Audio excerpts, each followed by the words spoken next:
Effect उसी से related के एक एग्जाम्पल है।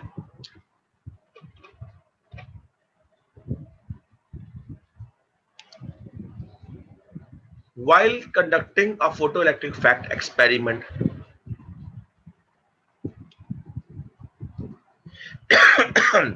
with light of a certain frequency, you find that reverse potential difference, जिसको हम stopping potential कहते हैं, ये उसकी बात कर रहा है,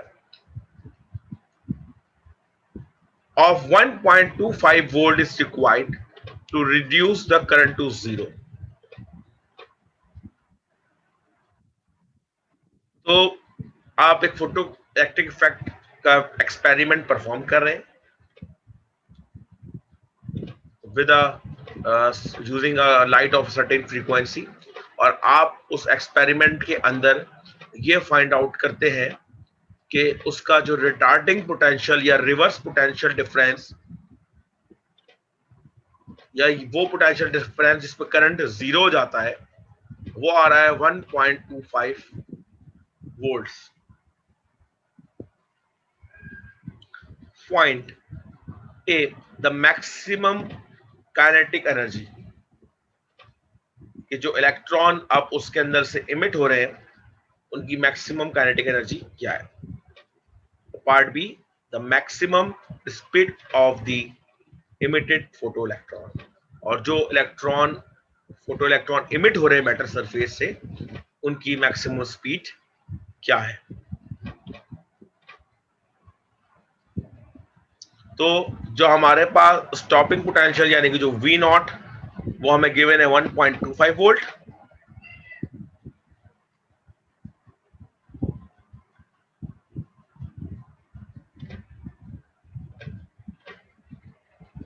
जो आपके पास मैक्सिमम काइनेटिक एनर्जी होगी वो बराबर होगी EV नॉट के।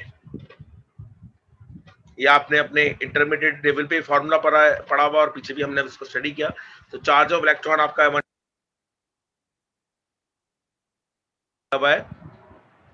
1.25 वोल्ट। तो जो इलेक्ट्रॉन इमिट हो रहे हैं उनकी जो मैक्सिमम काइनेटिक एनर्जी है वो है 2 एक्सपोनेंट माइनस 19 जूल्स के।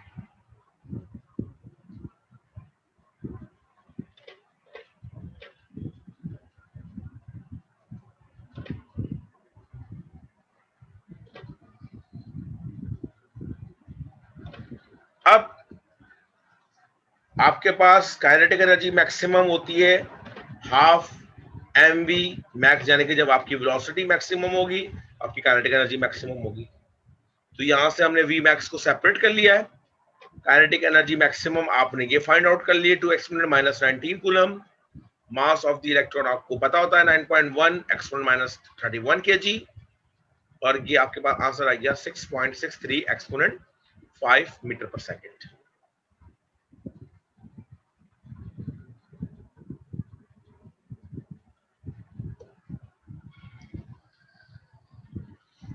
लेजर,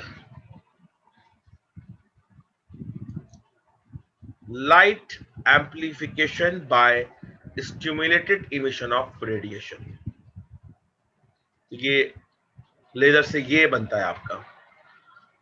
और the laser generate light wave that are in phase coherent. In phase light को कहते हैं coherent light, and that travel parallel to one another. तो ये सिंपल एक लेजर की आपकी डेफिनेशन और उसका जो एब्रिविएशन है ये वो दिया हुआ है। Population inversion,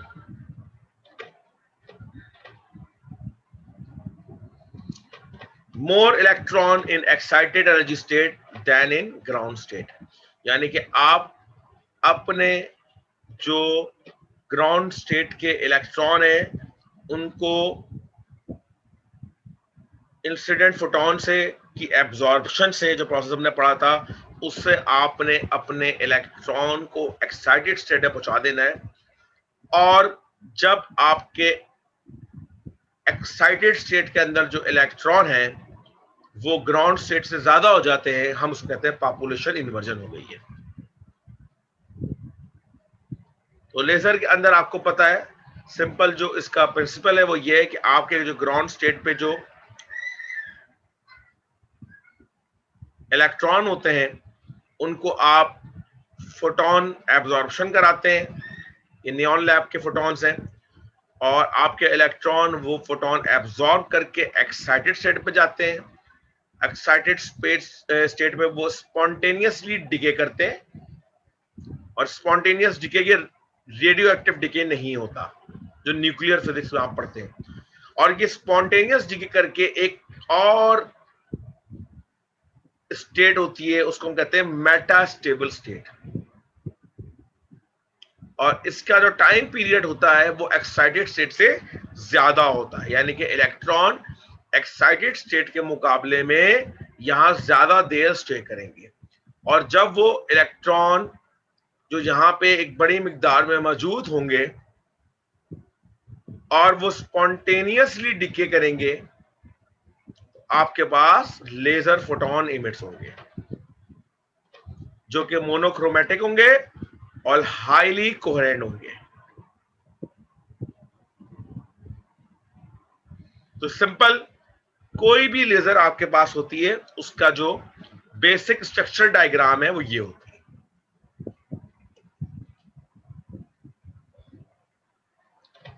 characteristics of laser, number 1, highly monochromatic. The property of exhibiting a single wavelength by a light is called monochromicity. तो ऐसी प्रॉपर्टी जहां पे आपके पास सिंगल वेवलेंथ की लाइट प्रोड्यूस हो रही हो उसको हम मोनोक्रोमेटिक लाइट कहते हैं।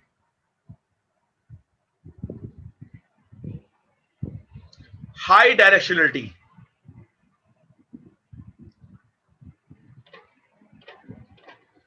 during the propagation of a laser, its angular spread will be less and occupy less area. तो जो आपकी लेजर लाइट की जो प्रोपगेशन होती है उसका जो एंगुलर स्प्रेड होता है वो बहुत कम होता है और बहुत कम एरिया कवर करता है या घेरता है।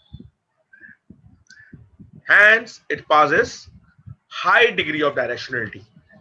इसलिए आपकी लेजर लाइट हाईली डायरेक्शनलिटी पे काम करती है। तो दो कैरेक्टरिस्टिक्स हो गई, पहली मोनोक्रोमेसिटी यानी कि सिंगल वेवलेंथ, और हाई डायरेक्शनलिटी यानी कि सब फोटॉन्स की डायरेक्शन सेम होती है। थर्ड है हाई इंटेंसिटी।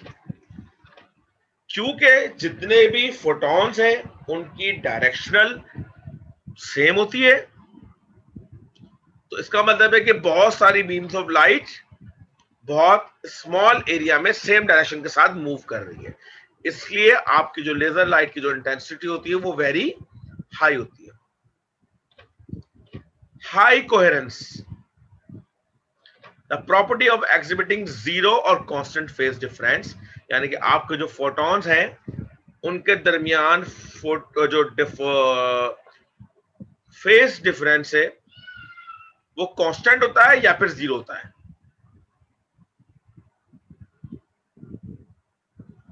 यानी कि हर फोटोन एक वेव है और हर वेव का जो फेस है वो आप समझे सेम है, तो इसलिए ये कहलाती है हाईली कोहेरेंस।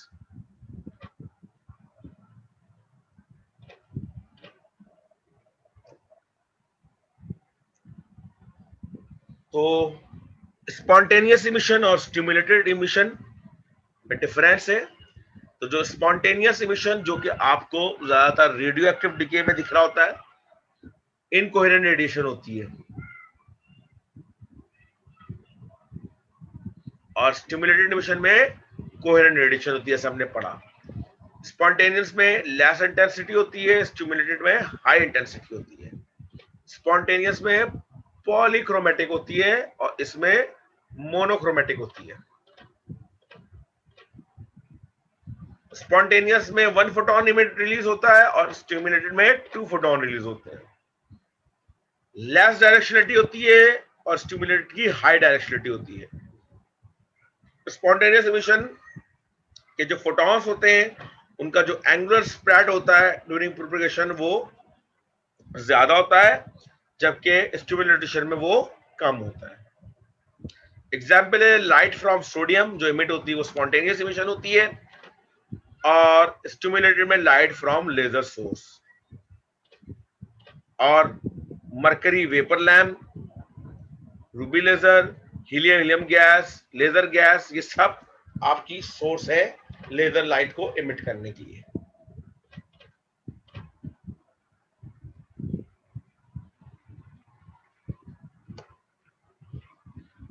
तो spontaneous emission, the emission of a particle from high energy state to lower energy state spontaneous by emitting a photon of energy h nu is not known as spontaneous emission। Ground state से जब electron वापस आया तो उसने energy release की in terms of photon, और ये photon कहलाता है स्पॉन्टेनियस। एक फोटोन इमिट होता है जैसे हमने पढ़ा।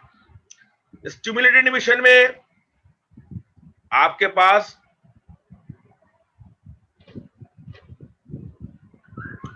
हाई स्टेट के ऊपर एक इलेक्ट्रॉन मौजूद था और उसको आपने एक और फोटोन इंसिडेंट करा दिया, और उतनी एनर्जी का जितना इन दोनों का डिफरेंस था।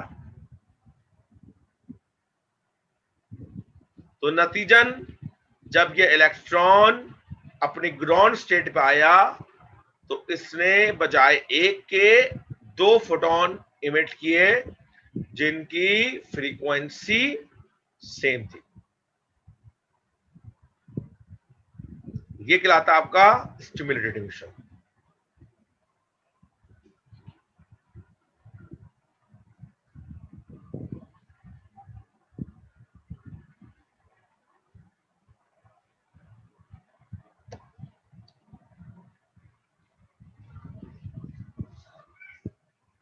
Example, a laser pointer with a power output of 5 milliwatt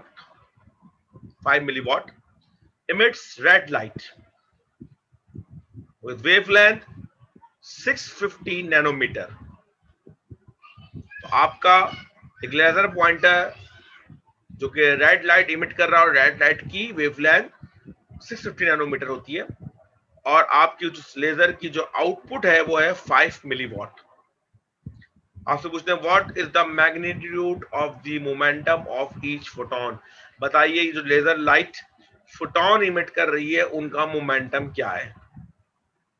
part B में how many photon does the laser pointer emit each second. बताइए आपका पॉइंटर हर सेकंड में कितने फोटोन रिलीज कर रहा है।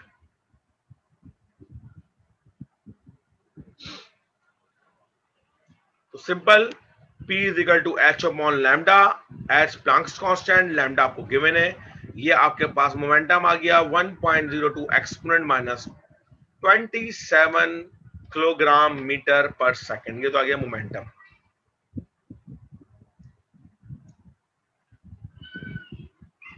तो अब मैं निकालने जा रहा हूं मोमेंटम। मेरे पास एक फोटोन का आ चुका है, इसकी मदद से मैं उस एक फोटोन की एनर्जी निकाल रहा हूं।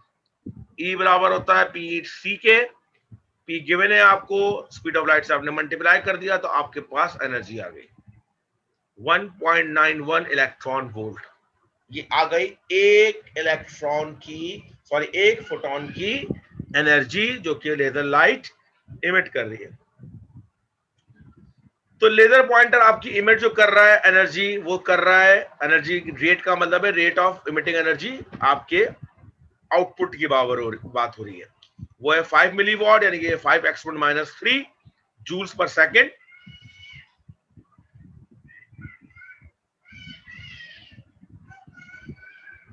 तो ये रेट ऑफ एनर्जी है, और एक फोटोन की एनर्जी कितनी है 3.06 एक्सपोनेंट माइनस 19 जूल। तो आपने रेट ऑफ एनर्जी को एक फोटोन की एनर्जी से डिवाइड कर दिया तो आपके पास आ गए 1.63 एक्सपोनेंट 16 फोटॉन्स पर सेकेंड। यानी कि आपकी लेजर लाइट जिसका पावर आउटपुट 5 मिलीवॉट है, वो 1.63 एक्सपोनेंट 16 की पावर फोटोन पर सेकंड इमिट कर रहा है।